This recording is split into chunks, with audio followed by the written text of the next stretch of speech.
Avec Brigitte, c'est tout le temps, toujours, la même chose. Elle démarre au quart de tour.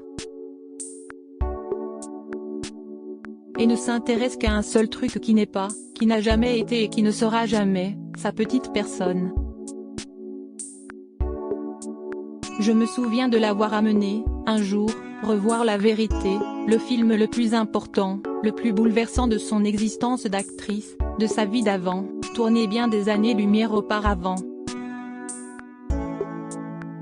Elle était assise à côté de moi, Olga Horstig, son agent, de l'autre côté. Brigitte, dont chacun sait bien qu'elle dit des bêtises quand elle déclare avoir été une mauvaise comédienne, avait accepté de revoir ce film où, à chaque plan, elle nous serre le cœur comme un papier de soie qu'on froisse, et elle pleurait en silence à la fin de la projection. Je n'osais même pas la regarder. Des anges passaient. Brigitte se leva et, ambiancée par les souvenirs qui affluaient, répondit à mes questions, chacun écoutait et tout arrivait. Elle qui se refusait à parler cinéma se mettait alors à raconter le tournage, les claques avec Clouzot, l'amour avec Samy Frey, la gentillesse avec Marie-Josée Nat. Je tenais un papier formidable dont je fis, avec son accord, une page entière de Libération mais, soudain, quelqu'un de la fondation l'appela pour signaler que le maire de Nîmes faisait capturer des chats errants pour les gazer. Plus rien, dès lors, n'exista. Il fallait arrêter cette horreur, sur le champ, dans la capitale de l'infâme corrida. Le moment de grâce était terminé, la désespérance animale faisait irruption dans le paysage et chamboulait tout. Personne ne peut, ni ne pourra, jamais comprendre Bardot s'il n'intègre pas cette passion viscérale qui la tenaille pour le peuple animal. Tout le monde sait qu'elle ne vit, ne survit, à sa propre gloire que grâce aux animaux. Ils l'ont sauvée. Brigitte Bardot est, aujourd'hui comme hier, une dame retirée du monde, cloîtrée chez elle, confinée en sa mythique demeure, non vaccinée. Elle a récemment attrapé une forme de coronavirus qui l'a obligée à rester couchée, face à l'une des plus belles baies du monde. Loin, très loin de la foule déchaînée, elle habite, entre le ciel, le soleil et la mer, à Saint-Tropez où elle n'a pas mis les pieds depuis plus de 30 ans sur le port et dans le centre-ville. Brigitte ne vit pas comme une vieille star qui referait le coup de Sunset Boulevard, cadre de clichés jaunis, télévision laissant défiler en boucle des images de ses films. Il y a belle lurette que tout ce tintouin est fini, d'autant plus terminé qu'il n'a jamais existé et il n'y a donc pas de raison que cela commence. Brigitte, même si elle n'est pas au fait de tout, n'ignore pas, malgré tout, que sa vie va défiler dès ce lundi 8 mai. 6 épisodes en 3 soirs exactement, sur son écran de télévision. La France entière va ainsi redécouvrir sa vie telle qu'elle l'a racontée dans ses mémoires et que l'a mise en image Daniel Thompson. Brigitte l'ignore d'autant moins que la mise en place de la série Bardot ne s'est faite qu'avec son approbation et en pleine connaissance de cause. Qui plus est, elle a d'autant moins de raisons de l'ignorer que sa boîte aux lettres croule sous les demandes d'entretien. Je n'en ferai pas, je ne dirai rien. C'est clair. Elle ne s'intéresse pas à l'actrice qu'elle fut et elle ne sait même plus qu'elle a été, autrefois, il y a longtemps, une comédienne qui joua le jeu. Ou plutôt ne le joua pas, ne l'a jamais joué. À l'écran, j'ai été moi, sans calcul, sans chichi. Brigitte s'est toujours voulue naturelle et à 88 ans et demi, elle ne dérogera à aucun de ses principes. La madrague se trouve au bout du monde et de la route des Canebiers. Aucun bruit, sinon le clapotis des vagues. Brigitte, qui dort tard, se réveille dans un grand silence, hormis les bruits de ses chiens, et n'entend pas être dérangée avant midi. Ses proches le savent, personne ne l'appelle le matin au téléphone. Et tout le monde le sait bien, Brigitte aime apparaître dans son grand lit de bois torsadé.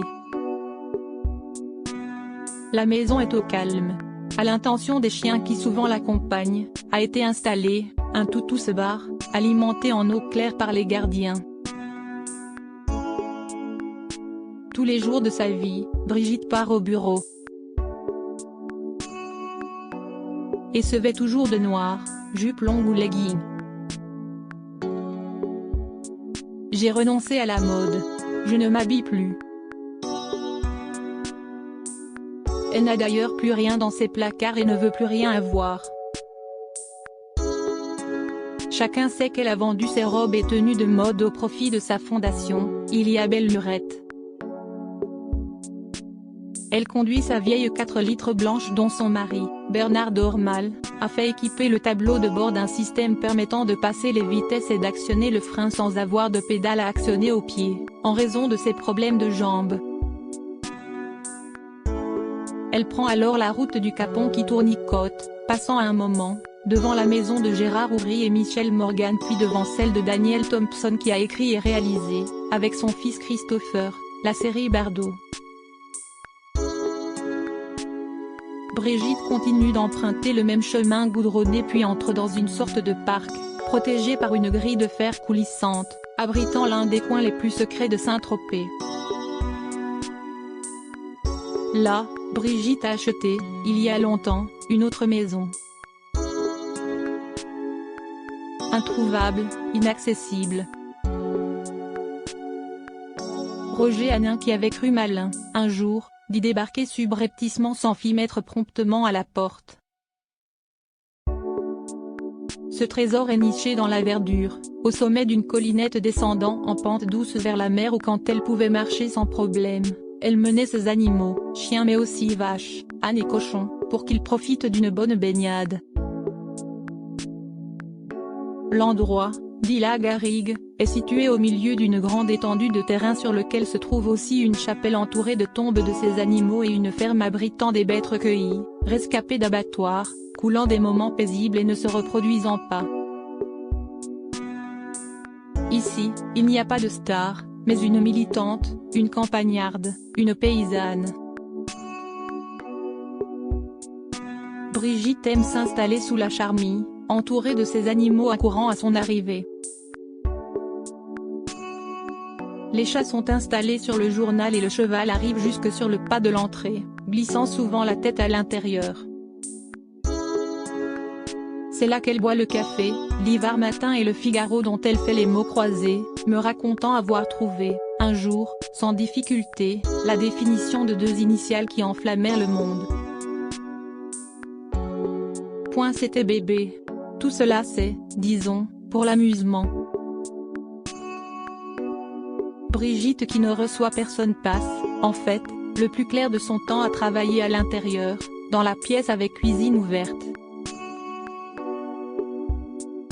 Elle est installée sur une table de bois provençal couverte de dossiers et de paperasses, avec un téléphone à cadran et à l'ancienne. Le numéro de la ligne est masqué quand elle appelle. Il n'y a pas d'ordinateur, pas d'appareil électronique, ni même de machine à écrire.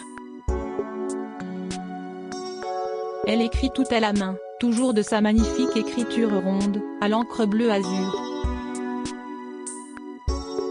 C'est là qu'elle a lu une première lettre de Daniel Thompson, l'informant de son désir de mettre en scène une série sur sa vie de bébé. Un accord fut alors signé entre la maison de production et l'avocat de Brigitte qui, elle, ne s'en mêla absolument pas. Et qui fit stipuler, même, qu'elle ne ferait pas la promotion de la série et qu'elle n'interviendrait en rien pour contrecarrer quoi que ce soit. « Je ne veux rien voir, je ne veux rien savoir », dit-elle. Daniel proposa à Brigitte de lui faire rencontrer Julia de Nunez qui allait l'incarner joliment, sur le petit écran. Brigitte déclina. Elle avait toutefois parlé au téléphone avec Laetitia Casta qui la joua dans Gainsbourg, Vie héroïque, et avec Mathilde Bisson qui interpréta sur scène dans Moi non plus. Brigitte fut très mignonne, comme elle sait l'être, mais cette fois, ne manifesta aucune curiosité. Fidèle à son habitude, elle ne demanda rien. Le tournage s'installa à Saint-Tropez, sur la plage de la Ponche devant la maison qui est celle où Brigitte habite dans le film, et fait l'amour, dans une scène mémorable, avec Jean-Louis Trintignant. Brigitte ne se manifesta en rien et ficha une paix royale à tout le monde. Bien sûr, c'est sa vie qui est racontée et montrée, mais ma vie, je la connais par cœur, je l'ai vécue et écrite et je n'ai pas besoin de la revivre. Brigitte aime-t-elle à souligner mieux à faire en combattant pour les animaux. Elle vient d'écrire une lettre pas piquée des hannetons à Emmanuel Macron qu'il avait reçue à ses débuts et auquel elle reproche sa passivité, sa lâcheté, sa complaisance à l'écart des chasseurs et son indifférence à l'égard de la souffrance animale, ce en quoi elle n'a pas tout à fait tort. Les animaux auxquels elle a voué sa vie l'occupent et la préoccupent, pour l'éternité, plus que tout. Il n'y a que cela qui intéresse Brigitte. Elle n'a pas demandé à voir la série et la chaîne ne la lui a pas envoyée. Le seul vrai mystère de cette Bardot qui nous raconte avec classe et sensualité, l'histoire de ce siècle, réside donc dans le fait de savoir si, oui ou non, celle qui reste la femme la plus extraordinaire de notre époque va se plonger dans sa légende magnifique. Bardot, depuis longtemps. Brigitte, pour toujours. Bardot, dès lundi 8 mai à 21h10 sur France 2. Une mi-série en 6 épisodes. Cet article est à retrouver dans Gala N degré 1560 disponible dans les kiosques le jeudi 4 mai 2023. Crédit photo, agence.